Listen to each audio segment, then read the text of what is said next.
Good evening, everyone. It's Suzanne Shirley here, Emerald Ambassador with Plexus, and we are working on What to Say When You Talk to Yourself by Shad Helmstetter, PhD. And this is the book that we are doing. We are currently on chapters 12, 13, and 14 tonight.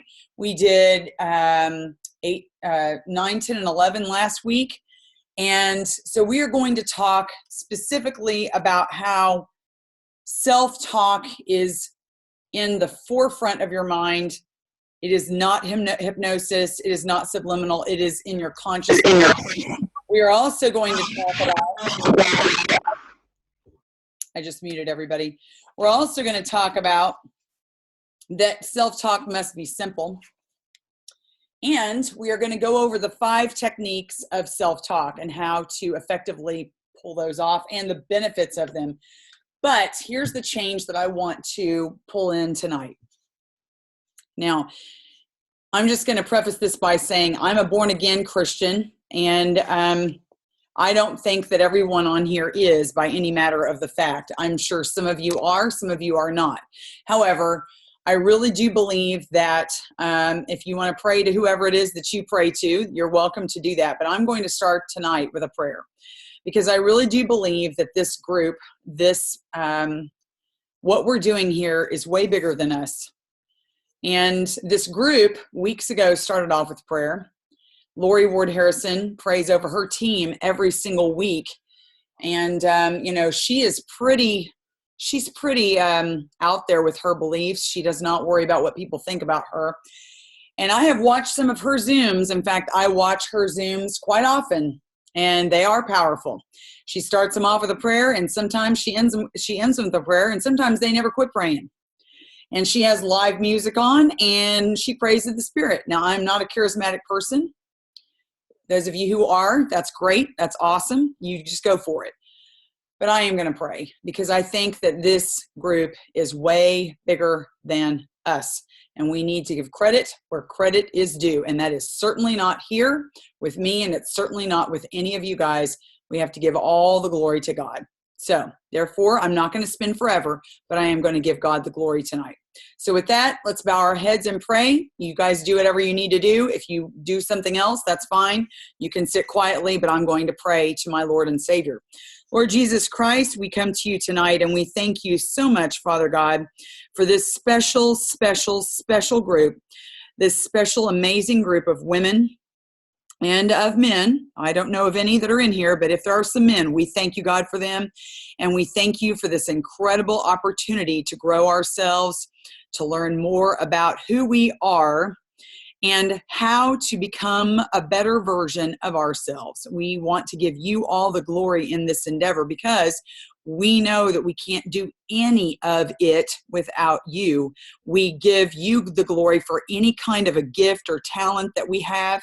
We know that it comes straight from heaven. And we ask that you completely just bless us as we seek to figure out what our gifts are, how to hone in on them, and how to manifest those gifts in our lives and our businesses, for not just the purpose of ourselves, but truly so that we may bless others. And we just thank you in Jesus' name in advance for all the work that you're doing. And with that, thank you, God, in Jesus' name. Amen. So I just wanted to say, I've had many people message me throughout. Ambassador, woohoo, yay, Derek Coverly, Sean Grubb. So glad you're here tonight. We are really happy that you're here. And you know what? What powerful men to be on this thing tonight, and to be in this group. How incredible. And Derek Coverly, I want you to know something. Back in 2015, I don't know if you remember this, in Washington, D.C., you were a silver ambassador, and we sat next to each other at that breakfast in Washington, D.C. Do you remember that? You and your wife and your children, you came to that breakfast, and I sat down and I met you for the very first time, and you were a silver ambassador at Leaders Retreat in 2015. And here you are going for it. You're never quitting. I just really have a lot of appreciation for you. Incredible person that you are. So go, Derek. And my bad for thinking that we were all women in here. So forgive me, men. Forgive me. And oh my gosh, I have more things I want to say to praise you. What incredible human beings men are, the ones who can sit down and learn from a woman. God help them. I mean, Lord have mercy. Thank you, Jesus, for these sweet, amazing guys and all of us women who have husbands who stand behind us and who promote us and who cheer us on.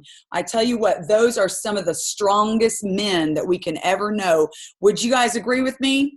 Amen to that, right? They are strong men who can stand behind their wife and allow their wife to start earning an incredible income and to start bringing home the bacon. And let me tell you something, you can do that in Plexus. With that said, I want to get started. Let's just get right on into this.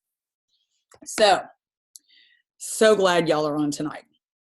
What was I saying? I had all these messages. Oh, I got sidetracked. I've gotten so many private messages from people.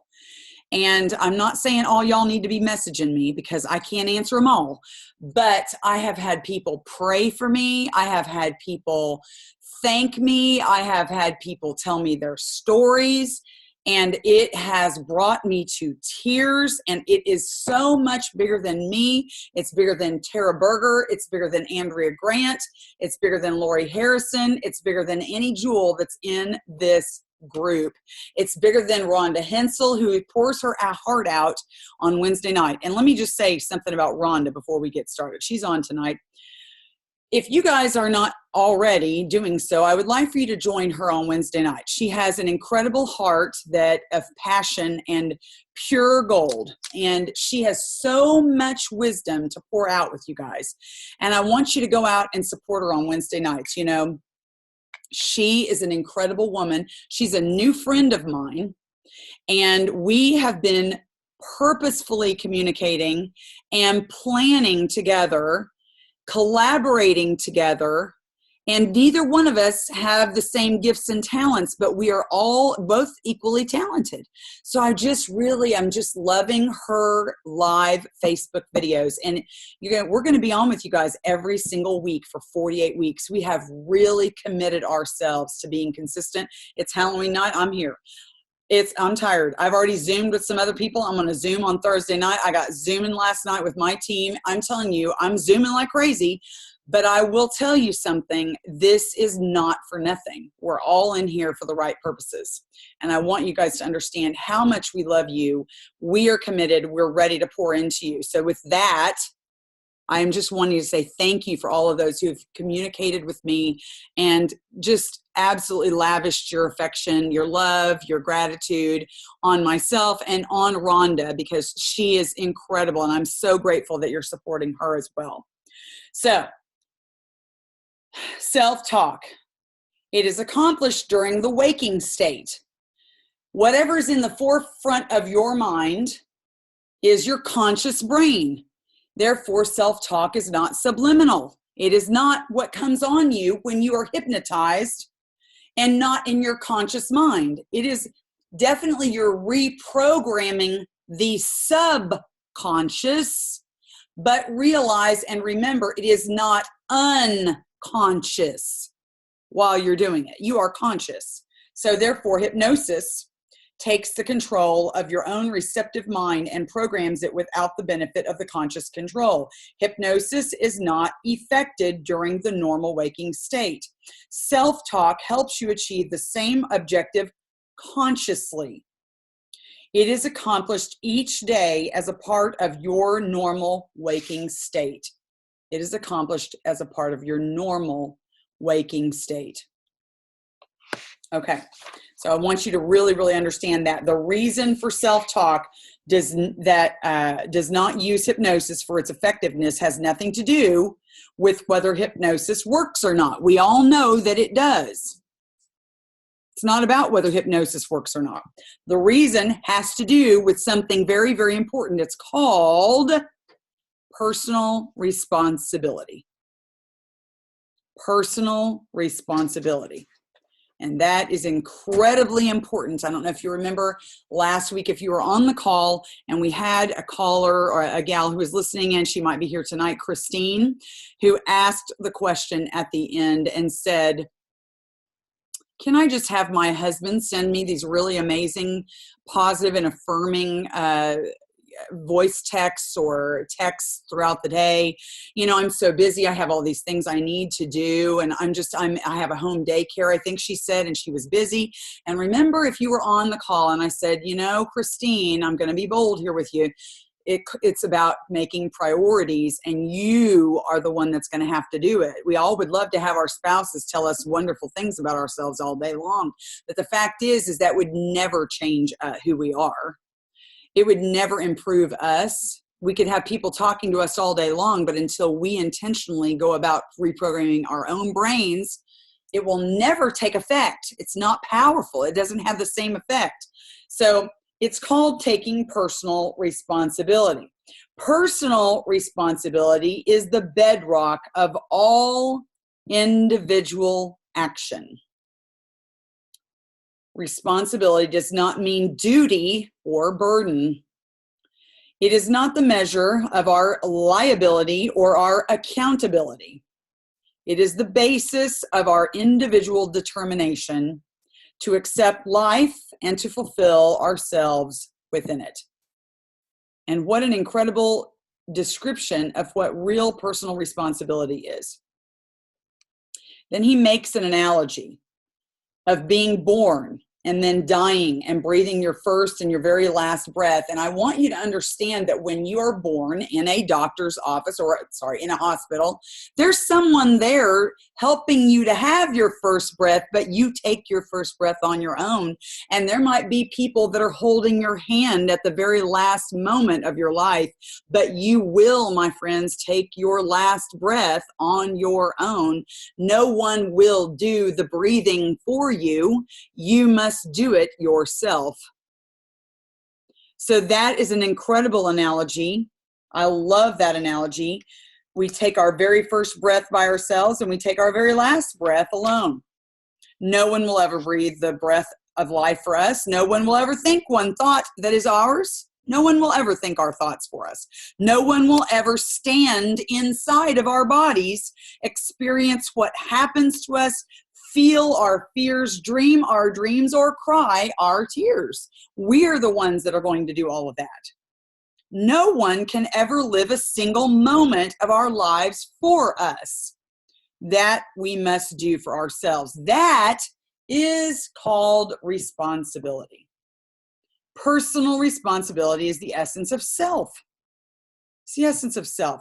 With active daily self-talk, you are consciously in control, 100%, and in charge of every change that you are making within yourself. With hypnosis, you're in no control because whatever is being told to you is outside of you and it's controlling your thoughts. Remember, hypnosis is not you reprogramming the brain. It's something outside of you doing it. And that's not reprogramming. It's just controlling your thoughts for a moment.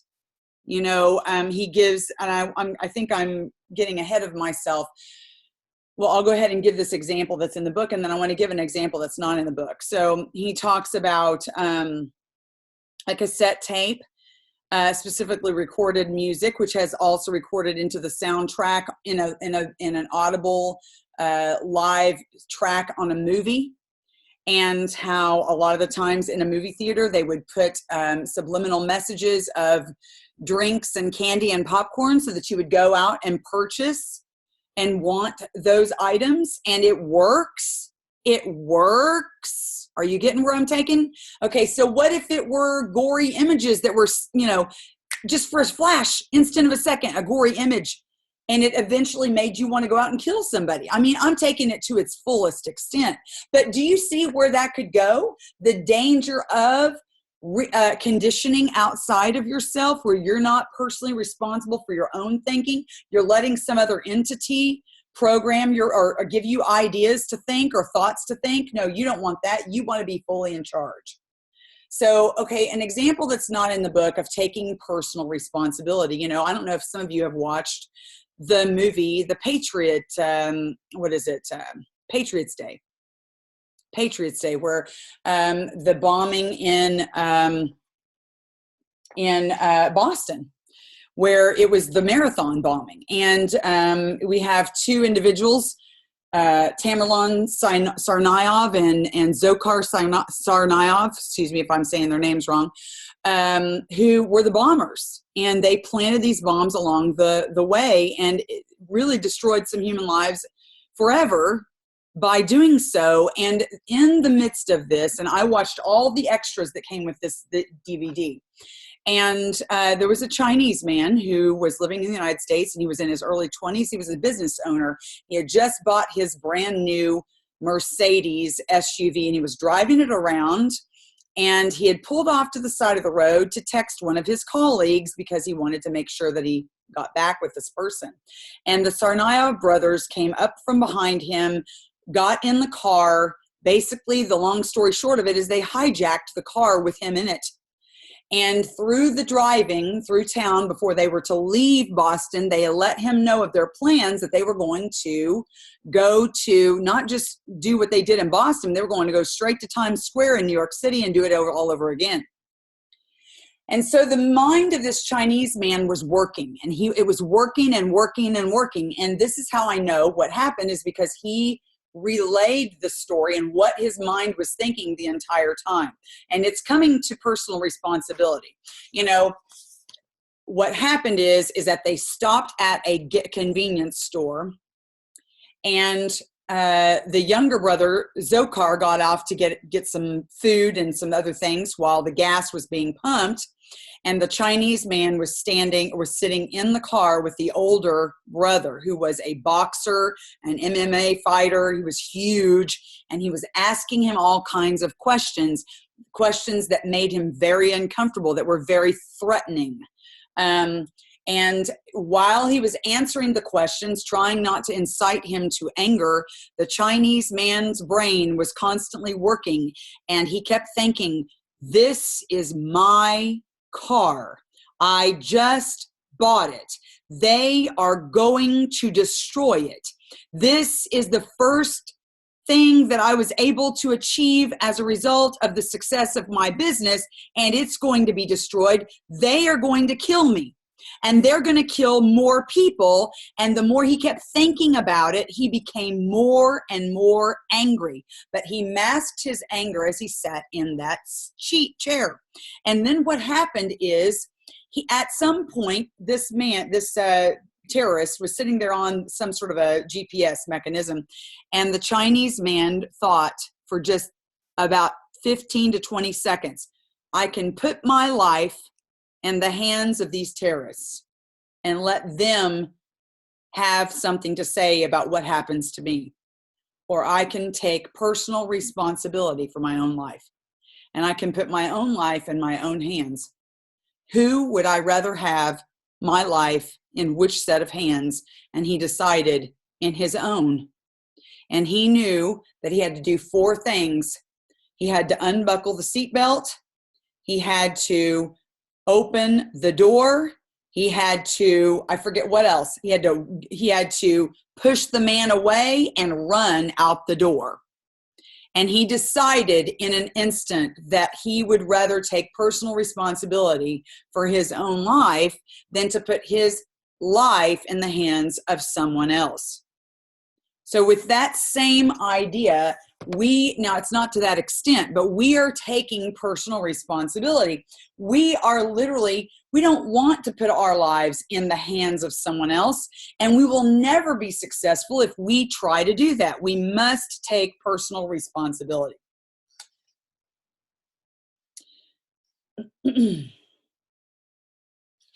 There's all kinds of subliminal programming going on. It was called mind control, and it died down after a certain period of time and was almost forgotten, pretty much. And so thank God, because, it actually does work. And the government got involved in it, and they shut it down, because there is no freedom in having your brain being told what to do and given suggestions that would influence your own personal decision making. There's a thing called freedom, and our freedom is being imposed upon if that goes on. So that's why the government became involved in it. So we don't want to leave our minds open to the whims of others. Take responsibility for you, and everything that you accept and do as a part of your own given birthright. It is your birthright to take full responsibility for yourself. You deserve the right to own and control your own thoughts. You are your own thoughts. Don't ever let anyone else have dominion over them. So you control your own thoughts. Think for yourself. How often do we tell our children to do that? We want them to have independent thought.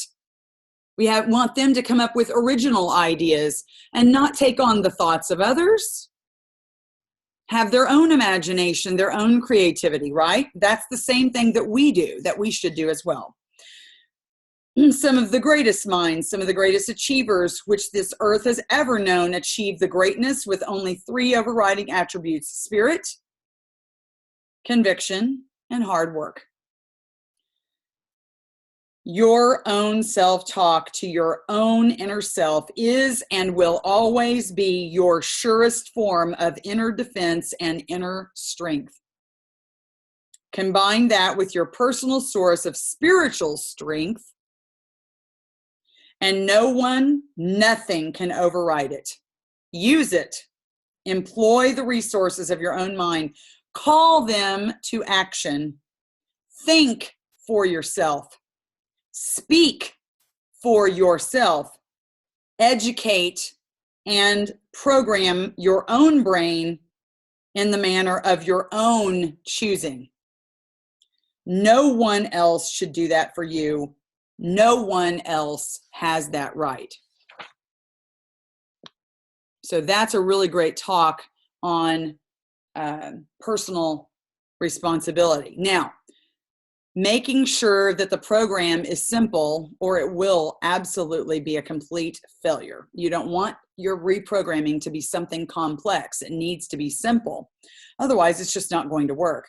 You know, the same thing goes on in our businesses. If we make it too hard and we make things too complicated and complex, we will never do the things that need to be done in our businesses. You know, in my team, I came about the idea of a thing called a 90-day challenge. And I did not have that idea on my own. I got it from the incredible Dusty Duncan. And Dusty Duncan didn't get that idea on her own. She came up with it from Eric Worre. And many other people have done a 90-day challenge if they're brave enough to do it, to try to bring their team through full-on 90 days of consistency. And it's very difficult to get people to stick with 90 full days of consistency. Does that not tell you that it's one of our greatest problems is to be consistent in our business? It's one of our greatest problems. So one of the biggest things that makes that program work is to keep it simple. So what did we do in the 90-day challenge? Every single day there was a post. And the people were to go to that post, and they saw on that post some nice, amazing, inspiring thing. And they saw a 5 to 10 minute video that was inspirational in nature, not instructive, inspirational. And they watched that video. They did their affirmations. They reached out to 3. They followed up with 3, and they commented on that post every single day without fail. And guess how many people ranked up? Guess who else ranked up? Okay. I went emerald right before the end of the first 90-day challenge. And we started it in early February of 2017. That was our first one. I had so many rank ups on my team. It was insane. Because consistency, my friends, and simplicity works. It works. When you keep it simple, you can do anything you want to do. Just keep it simple. So many self-help books and tapes too often fall into the same category as home exercise machines that were used once and put away. Right? Well, what is the problem? Putting it off, basically. We put it off. When it comes to spending our time doing those things which could do the most for us in our return, self-improvement rarely comes first. We just don't work on it. We put it off. Even though the advantages of it offers should We should put it first in our list. We are too easily put off doing anything about it when we need it the most. And here's something really important about this. Very few people who wanted to make a significant change in their lives had the determination and self-motivation to work at making the change. What do they say?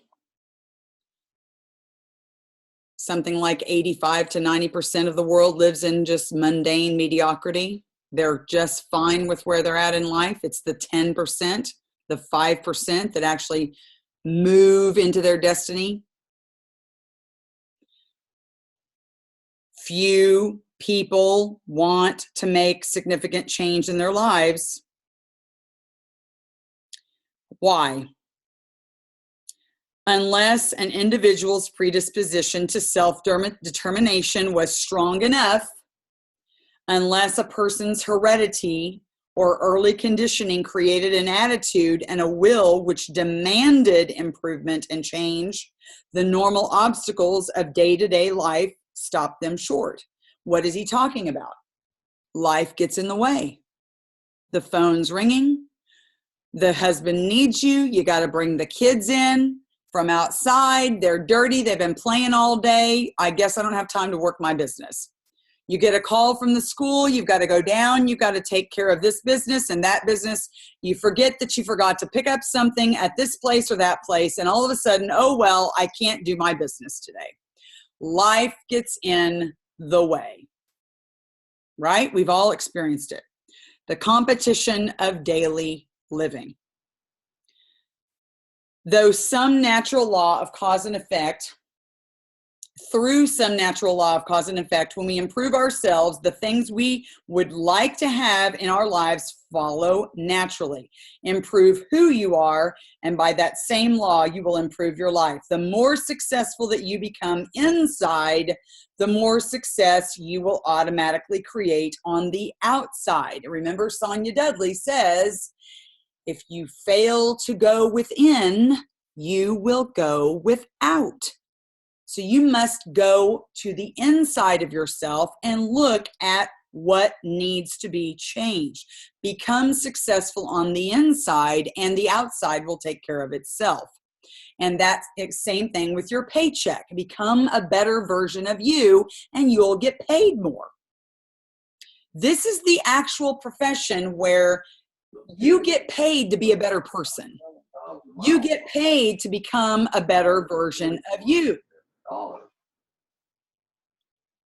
Just muted everybody again. You get paid more to become a better version of yourself. When we want to improve ourselves in some way, we are not just competing with our old programming. We are actually competing with the requirements of daily living. Who can relate to that? Absolutely. Not just the old junk that's playing around in our head, but it's all of life gets in the way. Each of us has 3 resources which allow us to get through any given day. Those resources are 3 things: time, energy, and our minds, which is what and how we think. Okay, those are the 3 resources. We are so busy taking care of the first things first that we have no time or energy or thought left to take care of the one thing that could make all of the other things work better.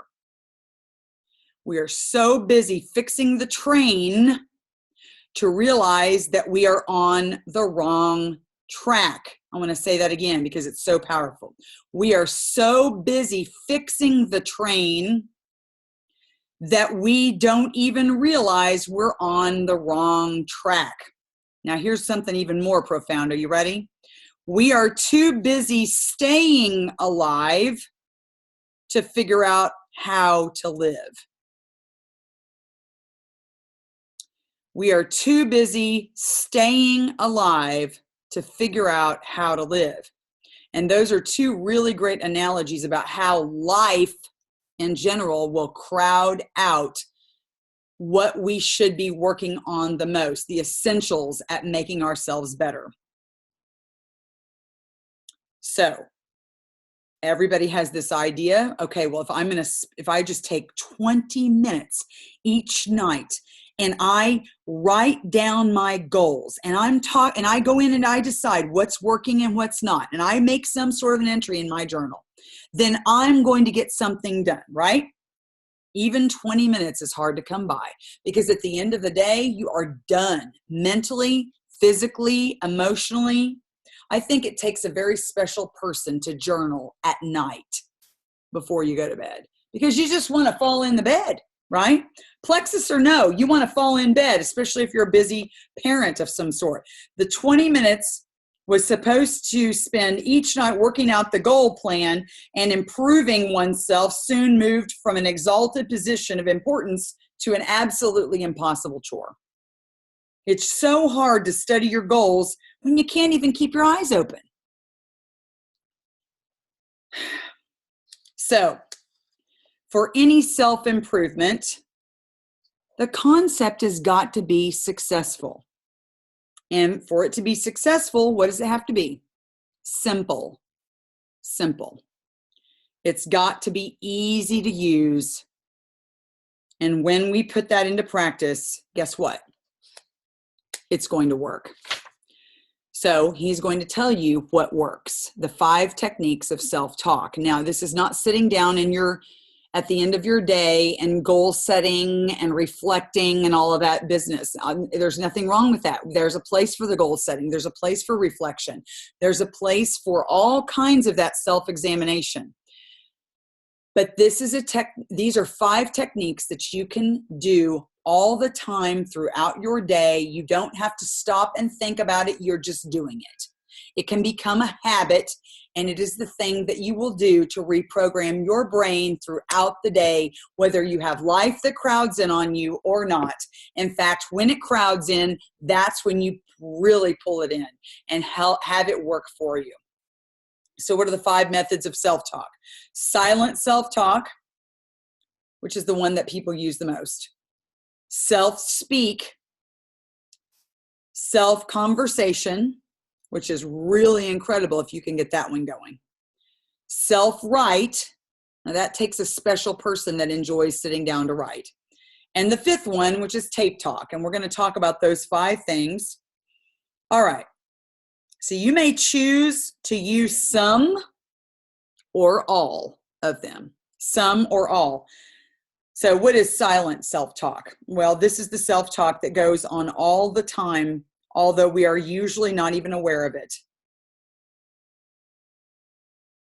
It's the easiest and most natural of the techniques to use. Even now, after just becoming aware of the difference between the negative self-talk of level 1 and 2, there is a good chance that you're already starting to use the positive self-talk of levels 3 and 4. When you silently talk to yourself, have you noticed that you're starting to think about 3 and 4, and you're getting out of that 1 and 2? It is an easy change to make, and it takes more awareness than effort. It's just awareness than effort. Notice how if all it takes is awareness, that's not a lot of effort. You're just more awake to the idea. You are more aware. And soon it becomes natural and automatic. And it's a self-talk habit. Now think about it. When self-talk becomes a habit, you don't have to think about it. You just do it.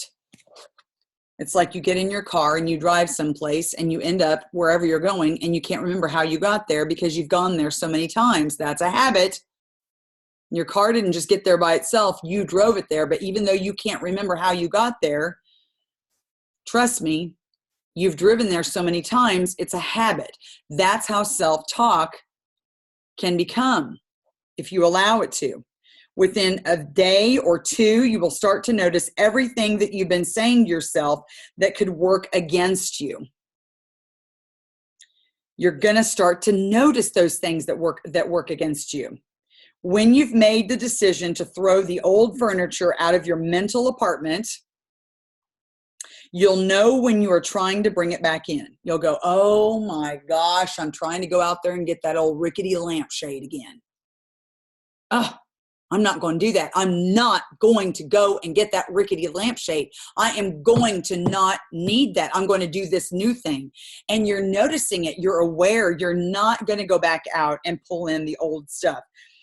You've put your foot down and you're getting tough, and you keep that junk out because you're not going to allow it. And it's powerful when you do that.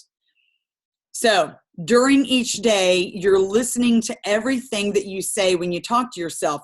Make a mental note of anything that you think or say to yourself that sounds like the wrong kind of self-talk, and immediately turn it around and rephrase it in the positive. And you're going to catch yourself. You're going to actually catch yourself. I just can't seem to get organized today becomes immediately, I am organized and I am in control today, especially. You're going to turn that around. When you hear yourself say something like, I've really got a problem with this, you're going to turn it around and say, I can handle this. I am a capable person and I handle problems well. When you say, I just can't seem to lose weight, it becomes, losing weight is never a problem for me. I eat exactly what I should and only the right healthy amount. I am losing weight and I am looking great. So you're going to turn that around. Instead of telling yourself that you're tired at a time of the day when you cannot afford to be tired, immediately you tell yourself that you have plenty of energy and enthusiasm. I want you to hear me when I tell you this. You can literally turn around a thing that you feel is a physical thing. Your mind is so powerful that you can tell your body how to feel, and you can make it feel something else if it is that powerful. And literally, even though you haven't had enough sleep, you can tell yourself that you have plenty of energy and you are raring to go. It is a mindset. 100%. Now, am I saying that you can do that after 10 days of not sleeping? No, I'm not saying that. I'm just saying that your mind is so powerful that you can program it to think so much in a certain way that you literally feel that way. Okay? So, how we feel, which is like tired or energetic, listless or enthusiastic, is simply mental. Chemical. It is physiological. Mental is chemical, and guess what? Mental is physiological too. Your brain is so powerful, so use it. Use it. Now, out to the side of this little passage, I said, wow. So I'm going to read it for you. Are you ready? We have all experienced times when one argument in the morning, do you remember that? We've all done it. One argument in the morning has killed our whole day because now we have this mindset that the whole day is ruined. Who's been there? I've been there. We've all had an argument with our spouse, with our kid. It's been horrible. Change the programming. Rephrase your silent thoughts to yourself, and instead of losing a whole day to depression or dejection, you will gain one more precious day of worthwhile accomplishment. You will feel better emotionally and you will be healthier. And let me tell you something, when the mind is healthy, the body is healthy. When the mind is unhealthy, the body is in poor health. Your mind has so much power. Use it. So mentally and physically, you will have a better day. You will get along better with others. Instead of chalking the day up to a loss, you will have earned yourself another win. Why lose an entire day? And when I go out with my husband to have a dinner and we get into an argument on the way, it is so useless. I say, turn the car around. We are going home. I am not going to sit here and pay for a meal after we have just argued. What a waste of money. We can eat stew at home that's in the refrigerator. I'm not going to do that. So, I mean, no way. Look, If we don't want to waste a precious meal eating out after we've had an argument, why are we going to give our whole day over to a terrible mentality? We're not going to allow that. Don't allow it. Number 2 way of talking to yourself is self-speak. Now, I don't know about you, but did you relate to this? Because this is me. This is me, and I might be a lot of you. Anything you say to yourself out loud or to somebody else about yourself or about anything in general, is a part of your self-talk. What you say when you're speaking makes up an important part of the pictures and directions that you're feeding to your subconscious mind. Do you complain? Do you complain about things in your life? Do you criticize others? Do you judge others and how they look and how they act and what they say and what they do? Do you just not say it, but you think it? I don't know. I'm just being honest with you. That's me. Might not come out of my mouth, but that's what I'm thinking. You know, we all put people and things in a classification. You can be sitting at a table and watch people walk by and you put them all in categories. That's just the way the brain functions. When we look at a bowl of M&Ms, we pick out the greens and the browns and the yellows that's what we do. It's how the brain works, and we make judgments. So what are you saying throughout the day? Do you notice the good in people, or do you notice the bad? Do you think positively about somebody? Do you expect the best, or do you expect the worst? When the phone rings, do you expect to hear some terrible thing? Or do you expect to hear a good report? When the school calls and you know it's the number that your kid is at that school, what do you think? Do you think something horrible is about, you're going to hear something horrible? Or do you expect to hear that your child has just earned the honor roll? I know a lot of the calls that we get are not positive. I understand we're conditioned to think the worst, but it is up to us what we actually think. It is up to us what is up in our brains and what we allow to take space there. It makes sense that if what you say when you are speaking paints the wrong pictures or delivers commands which you give to yourself counterproductive information, then guess what's going to happen? The end result will be that your brain will act on that information in a way that could work against you in any number of ways. Do you want your brain working against you or for you? Your self-talk is at the heart of something that we call acceptance.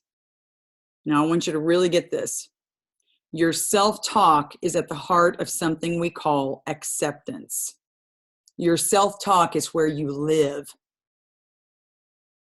This is so powerful. Where does your brain live? Where is your acceptance level? Ask yourself this. Think about it. There are times in life when all of us feel compelled to put up with a bad situation, but it is completely up to you whether you let that situation work against you or make a mental decision to see it as in a different way. Your self-speak and other forms of self-talk are the determining factor in whether the real you, the inside you, wins or loses. That's pretty big. Then add up those comments and statements over a week, a month, or a year, and they add up to tens of thousands of minor but very important subconscious self-directives. They're important, all right. They have a whole lot to do with what you accomplish, how you feel, and more importantly, who you become. So do you see that your thoughts and what you say all day long about anything to yourself, about a situation, about anything, it affects who you are? It does, ultimately. The easiest way to determine which of the people around you think about this, which of the people around you are the real winners at life and which ones are not, is to listen to their self-speak. What they say when they are talking about anything. Notice it. Winners use self-speak to build an attitude that produces winning results. You'll be able to pick them out of a crowd because they are rare. The majority of people are complainers, and they live in this realm of acceptance. Okay? And you might be one of those too. I don't know. I've been there. I'm not going to say I haven't been there. I've been there a lot of years. It doesn't mean that winners don't have problems. It doesn't mean that every day for them is a perfect day, but look at their average scores in winning at life over a few months or a few years. The better that their self-speak is, the better their score is in life. The more positive their approach, the more successful the results. And in time, positive self-speak becomes as much an automatic habit as walking, moving, eating, or sleeping. And when positive self-speak becomes a habit, guess what else becomes a habit? The successes which the self-speak creates. Can you imagine what would happen if you made a habit of positive self-speak? All the time. You made it a habit. And as a result of that being a habit in your life, you would consistently produce results. This actually works. And it's not hard. It is simple. You don't have to stop at the end of the day and spend 20 minutes to an hour begrudgingly reflecting, setting goals, and doing something that doesn't work when you're ready to die and fall asleep. It's called do it all day long. Form a habit of being great at thinking the right way. That's what you need to do. Listen to everything that you say when you speak. Do your words paint the picture for your own subconscious mind to want to be hearing it? If not, change those words, rephrase them. Learn to build the best in yourself by learning to give yourself a refreshing new program of self-speak. It's one of the greatest gifts that you can give yourself. Once you master it, it's a treasure that no one can take away from you. No one can take that away from you. I can think of two really amazing people. Actually, as soon as I think of those two, I can think of more. Corrie ten Boom. She was one of them. She was captured, she and her sister, behind enemy lines in Nazi Germany in a concentration camp. And every time one of those Nazi captors came at her with something negative, she turned it into a positive. How horrible was her situation? How deplorable, how degrading, and how life-threatening was her situation, and she turned it around at every moment. She looked at her captors as souls that needed Jesus. She, what's the word I'm looking for? Shored up her faith at every moment. Dietrich Bonhoeffer, I don't know if you've ever heard of him, but he was a martyr. He was a pastor. He was a spy behind Nazi Germany lines. He was one of the last Christian ministers who was a German who actually dissented in Nazi Germany against the Third Reich. And he was martyred for it. He was put to death. And in all of his writings and all of his daily living, he thought about his captors, and he thought in a positive way, and he spoke to God and asked God to save them. And he asked that God would just give him one soul, just one soul, and he would be fine. He would just be so grateful to God if he could just reach one of his captors. There are many people, and you think about Christ himself on the cross, praying for those who persecuted him. I mean, he's the ultimate example of the one who thinks with the ultimate positive mind. And we're not talking about positive thinking.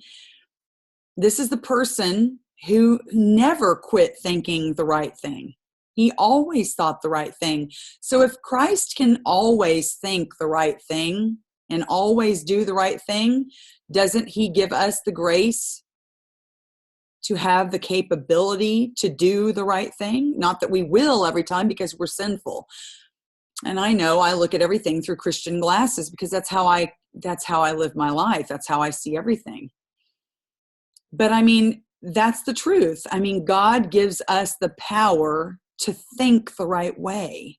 Our mind has been renewed. If we have a renewed soul, we are born again. If we are born again, then don't we have a born again mind too?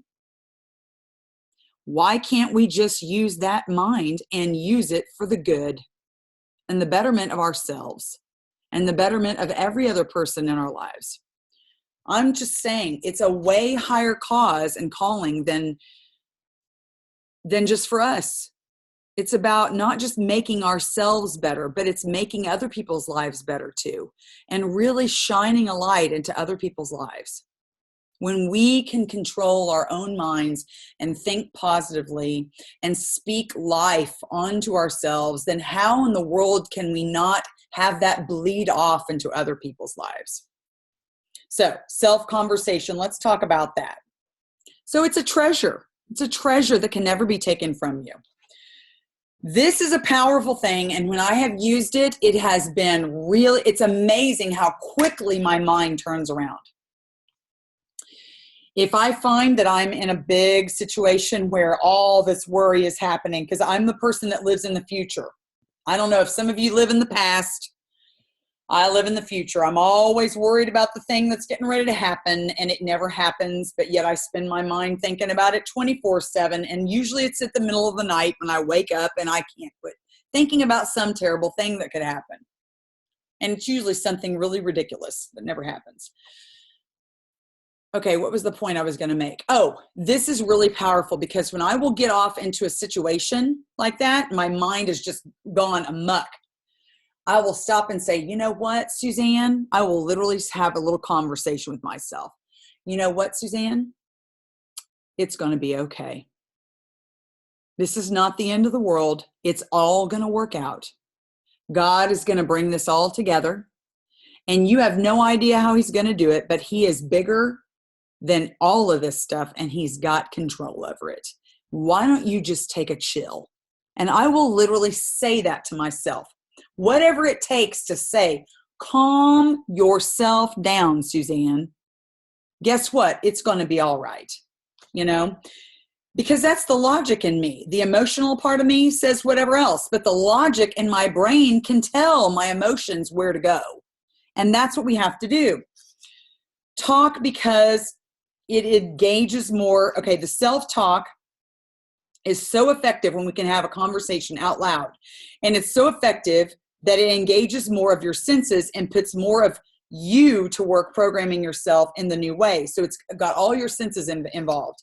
And you have a self-conversation. When you do that, more of you gets involved. Now, it's even more powerful if you can do it in front of the mirror. Whoa, think about that. Now, have you ever heard of shower talk? You know, we have our greatest ideas in the shower. I don't know about you. I'll be in the middle of the shower, doing something, but my mind is completely free to think of whatever, right? Tomorrow morning, when you step in the shower, say, here's what you're going to do. Now, this is going to sound silly, but you know what? You do this, and you're going to watch how you have an amazing day, right? No matter what happens. Good morning. Say it out loud. Say it with a smile on your face and in your voice. Greet the day with your chin up, your attitude high, and tell yourself just how great a day ahead is going to be. You look great today. You feel good. You are in good shape, and you're ready to tackle anything. Say that to yourself. Then respond by giving yourself an answer back and say, I feel terrific. Today especially, I feel good. I like who I am, and I'm glad to be alive and going for it. And watch how you just can't have a bad day. I mean, seriously. Things will happen. You're like, oh, well, life is good. You know, it actually works, guys. It works.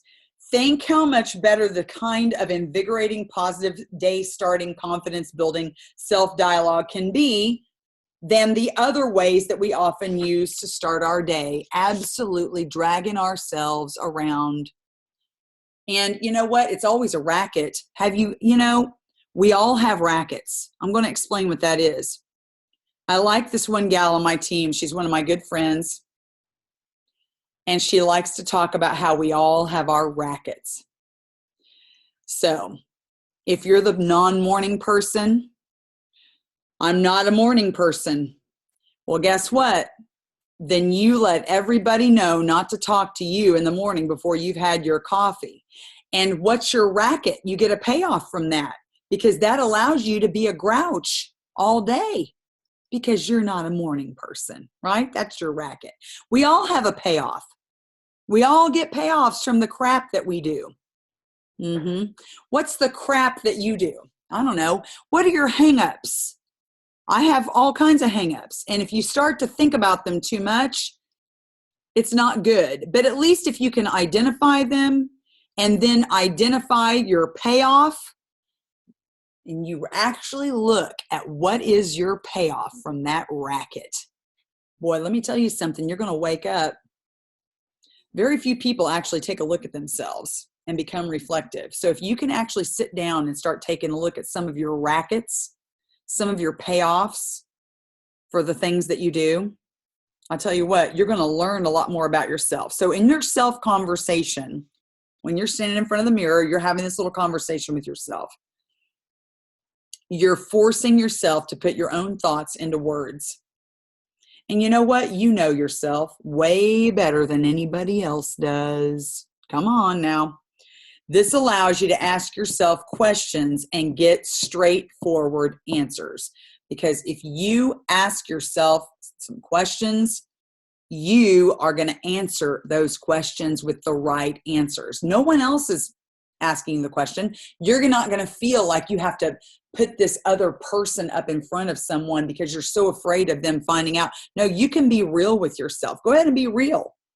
The result is that most of the answers that we get when we ask ourselves the right questions are the real answers. Answers that get us to stop kidding ourselves and get down to the facts and stop living in a racket. You can do this anywhere, by the way. You can do it anywhere. Take counsel with yourself. You know, you are your own best counselor because you know yourself. Go ahead. Say it out loud. If you've got a question that you haven't found an answer to, go ahead and ask yourself the question. Take counsel with yourself. You've got a pretty good friend in there who's been waiting to hear from you. And that's you. Now, self-write, very quickly, there's not much to say about it. Self-write is the kind of self-talk that you just write out word for word for yourself. It's effective, but it takes time and diligence. It does. And it's only for those people feeling called to do it. I'm not one. The effectiveness was directly related, relative to the effort of the self-talker is willing to put in. So if you want effectiveness from your self-write, W-R-I-T-E, not R-I-G-H-T. If you want effectiveness from sitting down and doing some self-writing, then that is going to be equally in correlation to the effort that you're willing to put into it. So don't forget that, okay? Those people who have learned to write and how to state it, self-write is an exceptionally effective way for them to reprogram. So if you are a writer, if you know how to write and express yourself in written form, which I actually do because I was a language teacher for years, you know, it does make me think, but I'm much more verbal and auditory than I am written. I would rather go do those things. So it makes you think, it gets you actively involved in the process of erasing those old negative programs and actively participating in the process of replacing the old with the new. It's that kind of focus, that amount of involvement when you sit down with your hand, with the pen and the paper. And let me say to you this right now, there are studies that have shown that cursive writing in the elementary schools is so necessary. It's been taken away from so many of our young people. There is a brain, hand-eye coordination of thought that comes into play when you've got the pen in your hand and you're cursively writing and you do not pick the pen up. It just goes and goes and goes. It's a logical thought process that goes from your brain to your hand. And it's different to learn how to do cursive than it is to print. When you're cursively writing, your brain can think in smoother circles. There's research, but yet they take that away from our students. They take it away. So if you're a writer, then do it. Now, Tape Talk. This is where Sonia Dudley quadrupled her sales in just 1 year in her former network marketing company. She did the Tape Talk. Oh my goodness, what is Tape Talk? And so can you. You can do it too. You can make a tape on eating, a tape on self-esteem, a tape on physical fitness. Take the self-talk that you've been reading each morning from the cards and record every word onto a tape. And we use the ThinkUp app, don't we? And we use other recording apps. And you can also take your phone and use the voice memo app, and you can record as long as you want on the voice memo. So this author, Shad Helmstetter, says, while I was tackling it, I decided to tackle some self-talk on getting organized, upping my activity, taking responsibility for myself. And every morning while I was shaving, I listened to my cassette tapes. And every day while I drove to and from my office, and each night just before I went to sleep, I listened to my new tapes. And that's what Sonia Dudley did. She put this cassette recorder with the headphones, and this is probably back in the early 90s or mid 90s, and she went to sleep listening to that stuff. And really remember, you can have it playing and not consciously being aware of the words or the verbiage, and it reprograms your brain, because as long as you're in the conscious state, it will reprogram your brain. He says it took 10 and 1/2 weeks, I lost 50 pounds, 58 pounds shaving and listening to my cassette tapes. Wow. It wasn't long before his friends and clients began to ask to record self-talk tapes for several of them. Now, there was a method or a technology that combined solid self-programming principles with a tool that anybody could use, and yet would work as well or better than any of the other techniques that he had found. In addition, it was a technology tool which functioned in a way which proved to be directly and naturally compatible with the way that the brain works. And that is simply listening to your own voice recorded over and over and over and over and over again. And let me just ask you something. If you hear yourself say, I am Sapphire, that's my next rank. I am Sapphire, April 30th, 2017. I am Sapphire, April 30th, 2018. I am Sapphire, April 30th, 2018. I am Sapphire. You just keep saying that, and you listen to that over and over again, and you talk about how I am the most successful entrepreneur. I have the fastest growing team in Plexus. I am an incredible leader.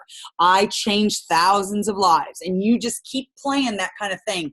Don't you think that day in and day out, you're going to become a better version of you, and you're going to make it happen? The brain is a powerful thing. So you've picked what things you want to do, and you go after it. That's exactly what Sonia Dudley did. Listen to those tapes day in, day out. Shad Helmstetter gives the example of a woman. Let's see. I don't want to read the whole thing.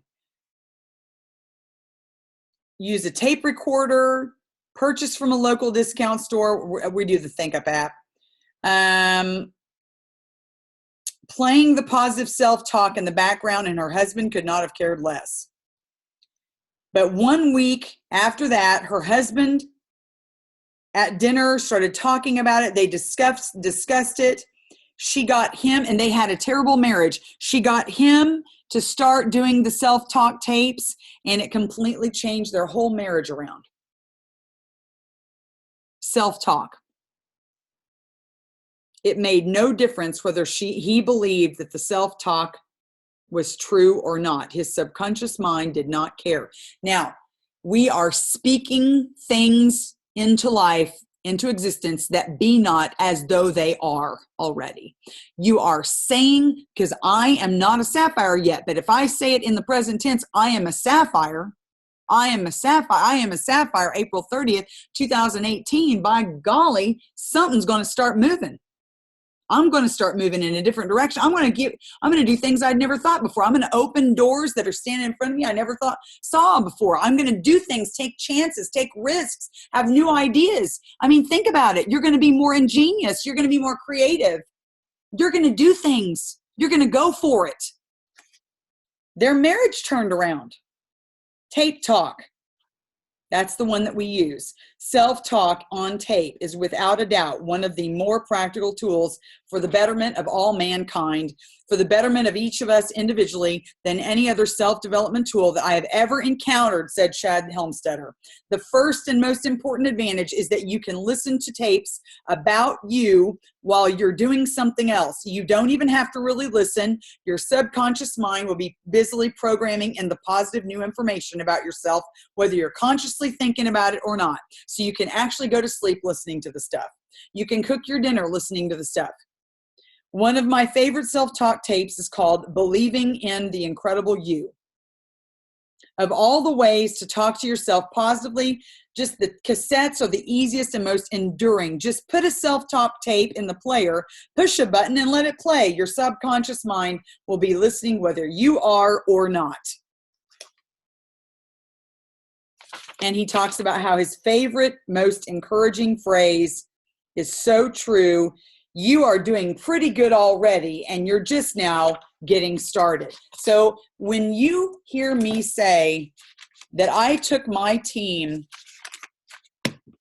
as a senior Ruby, and I had people who were silvers who went gold, and I had golds who went senior golds all over my team. I had people who were senior golds and went ruby, and I was a senior ruby, and I went emerald. And I am not telling you it was all one thing. We did a multiple thing. We did affirmations. We were consistent. We kept it simple, and we implemented self-talk every single day. And it's incredible what happens when a bunch of people do it together. It's incredible what happens when you lead your people and do this as a unit.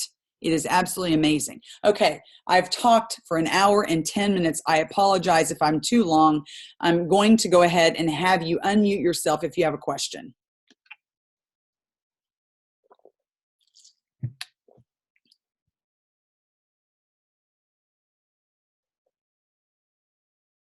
Don't everybody speak at once.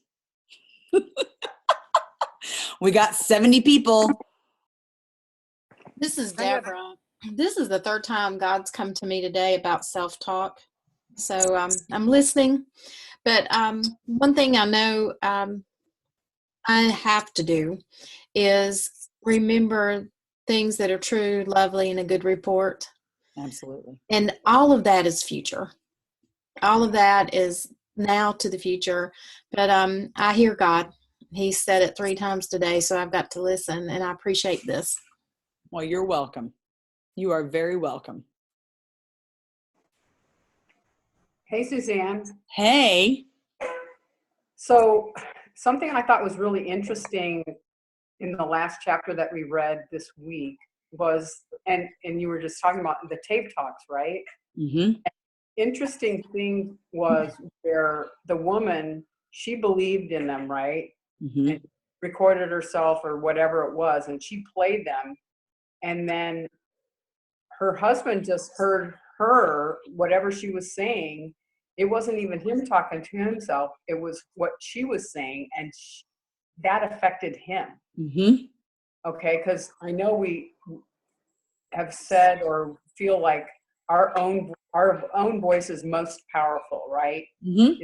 Of helping us, with self-talk. But I thought that was It fascinating. is. And how he changed because of him listening to hers. So, I mean, that just goes to show that it isn't necessarily just yourself talking, but it's just how powerful the subconscious mind is, right? Yep. Because he heard it. I mean, he wasn't thinking he heard it, but it still impacted him. So Mm-hmm.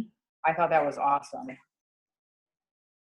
Can you imagine standing in a room or wherever it is, doing something and hear your spouse, hear that voice of your spouse saying amazing, positive things about your relationship and your marriage? I mean, Yeah. How powerful would that be? I mean, how could it not change you? Right. And it made him want to do exactly what she was doing.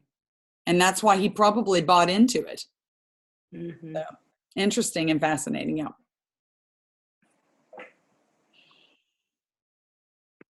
I just have a comment. This is Pamela Pogue. Hi, Pamela. Hi. I noticed today that it was a rotten day around my house as far as with my daughter and getting ready for Halloween, the children and all that. And I didn't let them get me down. I just kept a positive attitude. And I also mentioned to her, hey, this is not the end of the world. You'll be a few minutes late. Everything's fine. And she said to me, you don't always have to have a positive attitude. And I thought, okay, so she does notice that I always have a positive attitude. There you go. And so I think it might be rubbing off on them, just my attitude from Yes. this book Mm-hmm. and self-taught. So I'm Yep. really jazzed about all of this. Well, and notice that it makes her uncomfortable. Yes. Very Yeah. uncomfortable. It calls out the mediocrity in people who are mediocre, that are just living in that realm of self-acceptance that Shad Helmstetter talks about.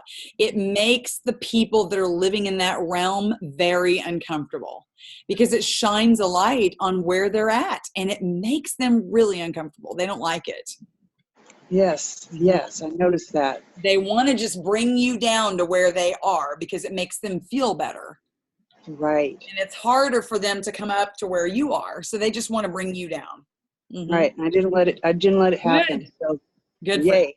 Yes. Thank you. Thank you. I appreciate this so much. Oh, you are welcome. You are so welcome.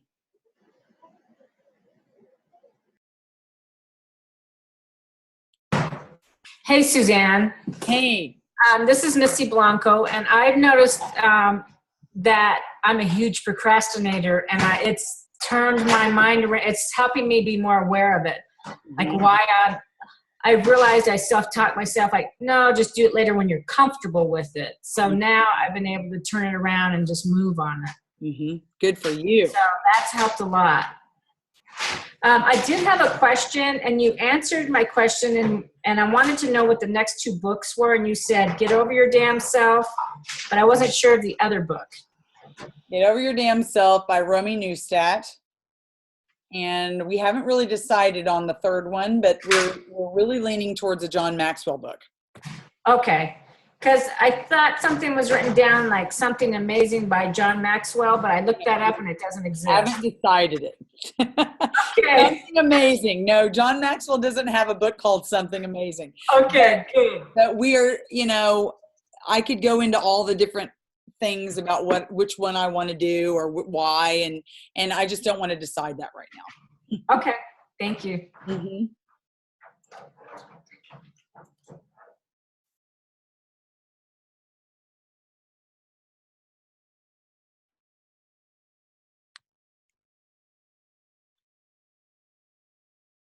Speak up. If you have a question or a comment, now's the time. Suzanne. Yes, ma'am. Hey, this is Karen. Hey, Karen. I had something happen at work this week where I had to deal with conflict and confrontation. Mm-hmm. And I was sitting in my chair cleaning teeth, and I was thinking, I can handle confrontation. I can handle conflict, which is not in my wheelhouse whatsoever. I like to ride the merry-go-round, not the roller coaster. And it was sort of a roller coaster of a day. And but I did remember telling myself that I can handle the conflict and the confrontation, and I did. So, you just have to. I didn't say it out loud, but that was that quiet self-talk that I was doing while I was working. Otherwise, my patients might have thought I was crazy. So, anyway. Anyway. Good for you, Karen. That's awesome. That's a victory. Huge victory. Mm-hmm.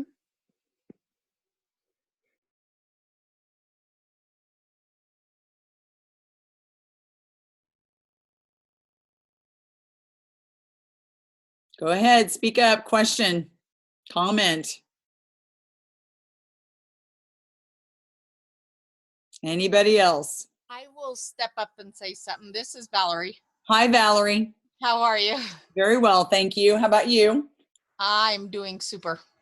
I am so grateful for you and Rhonda doing this because I am a very negative person on myself, which I'm sure a lot of people are. Mm-hmm. And I have caught myself saying something negative. And one day I was canning and we were listening to you over again. Because and a friend of mine was over and we were listening to it, and then I did something really silly and I says, "Oh, you dummy." And then I went, "Oh, see, that's what I'm not supposed to say." And she just started laughing, but she got a kick out of listening to you too. And so we were kind of playing off of each other on that. And so it's been expanding, not just me, because I listened to your videos over again. In fact, I had to ask Rhonda, I says, "I can't find this." And I says, "No, but I will." And then I found it. And so we listened to it that whole day canning. And so it was kind of fun how we were kind of catching each other and bringing it to each other's attention then. So I want to just thank you both for sacrificing your guys' special time to pour into us the knowledge you guys have and the skills that you guys have. So, well, thank you. And I just can't even imagine my voice in your kitchen. Oh my gosh, Lord help me. We were canning outside. My voice. Do you know that my students used to make fun of me? I mean, I gave them one day a year that they could come up and do a parody. I mean, the whole class, anybody that wanted to come up and make fun of me and be me, oh my gosh, they had me down like a dead ringer. It was just hilarious. I just can't imagine. You can hear my voice around the hall and in the boys' bathroom. I mean, seriously. And, but I've had to get used to my voice. But yeah, I just can't imagine my voice in somebody's kitchen ringing around somewhere. Oh my Lord. It's wonderful. I listen to you all the time. Your guys' videos, I re-listen to them over and over because I'm glad they're helpful. That's all that matters. That's really it. That's all that matters. It does. Thank you very much. You're welcome. Suzanne? Yes, ma'am. Okay, what Valerie just said reminded me of something, and I don't know if anyone else has experienced this yet, but between this book study on what to say when you talk to yourself and me, myself, and lies, how many of you have, in conversations with other people, hear them saying negative things out loud about themselves? Okay, and I just can't not say anything to them. And I find myself saying, I either talk about the book or what I've read or that she said, because they're doing it and they're not even thinking about it, right? But now that we've been that we're reading these books and that, I mean, you become so aware of it, not only in yourself, but in other people. So she's talking about this book called Me, Myself, and Lies by Jennifer Rothschild. We're doing that. Kathy's on my team, and I'm doing that with a group of my leaders. We're doing it on Monday nights, and it is a pretty small book. It's a paperback. It has some really great questions. It is a Christian book. It's 100% Christian based on scripture. So, you know, it really goes along with this book. It is recommended by Sonia Dudley. This is a rewritten version of Self-Talk, Soul Talk by the same author. So she wrote Self-Talk, Soul Talk 10 years ago. And this is a revised edition of it. It's called Me, Myself, and Lies. Incredible book. I tell you, it has me in tears sometimes. Really good book. Yeah.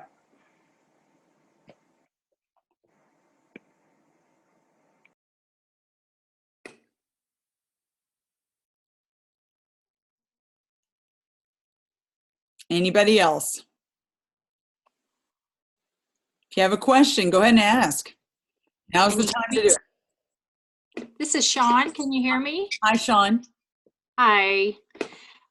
Years ago, I have 4 girls and just have one left at the house now.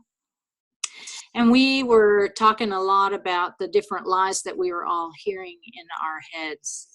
And so my one girl would have weight problems, and so she would voice what she was hearing. And then, you know, I was just seeing a look from one of the kids or something from across the room and would instantly think something negative, which would start something. And we were finding out how we were acting on that. And then I happened to see this book called Lies Women Believe. And I thought, wow, we could probably write that book. So this was years ago. And then I started hearing about this book here, What to Say. And the more and more I heard about it, my parents had gone to counseling way back in the 70s. And I thought, wow, Mom, is this that book? And she said, yes. Wow. So, you know, it came all the way back around. Well, before I heard about this book, what we decided to do, the girls and I, when we were talking, we have studs and we don't have the sheetrock up. And so when I would hear things, I would flip it around. And so I ended up writing, my children care a lot about me, or my husband thinks I'm smart. So just wondering if that happens to anybody else. Wow. Because it is very spiritual too. Oh, massively spiritual. That's what we found. But I'm telling you, Plexus really helped with the blood sugar balance. I mean, it still happens, but it's not as severe. And the anxiety and the panic attacks. But I did have to really look at quoting scripture there because it was that bad.